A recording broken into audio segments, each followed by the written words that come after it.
بابجون دیگه نازیوخی شکر تینجی که خدا بچه انا ما بابجون اکای تلویزیونی ندارم هیچ کار نیست خلیقاتم دیده سمالی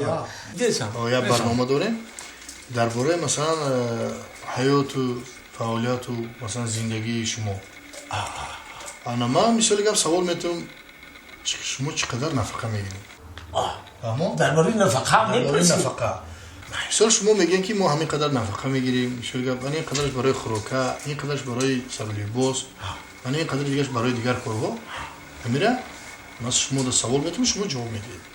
فهمو برای تلویزیون برای تلویزیون ولی بگم بچه نه حال نه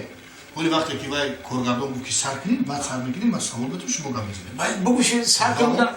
ولش بچه سر کنیم اکا رفت تماشاگران عزیز هم صحبت من نفقه خوری بهترین بابای مرگم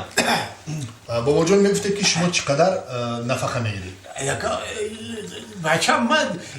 نفقه به حد بسیار میگیرم نفقه خوش رو نفقه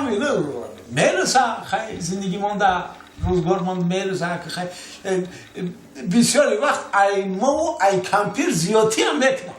نفقاتون زیادی میکنه نفقه ای مو ای کمپیر زیادی میکنه با این ویرو چکاد صرف میکنه اینا پدری همین 6 ماه شد که همین پدری همین اکا بچم 6 ماه شد که جای کار ندارم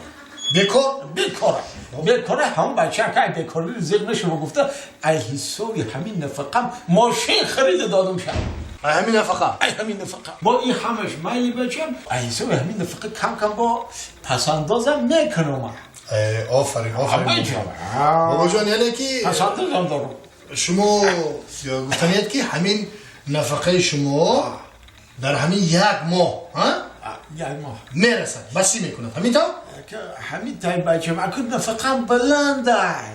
نفقم بلنده بچه ما نه که همین